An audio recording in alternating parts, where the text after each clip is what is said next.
সুখবর সুখবর সুখবর, সৌদি আরব এবং মালয়েশিয়া কর্মীদের জন্য বিশেষ সুখবর।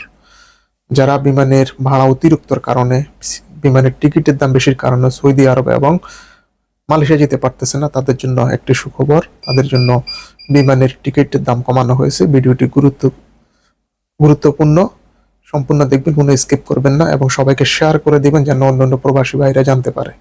আমি ভিডিওটি খুব শর্টকাট ভাবে আপনাদেরকে বলতেছি।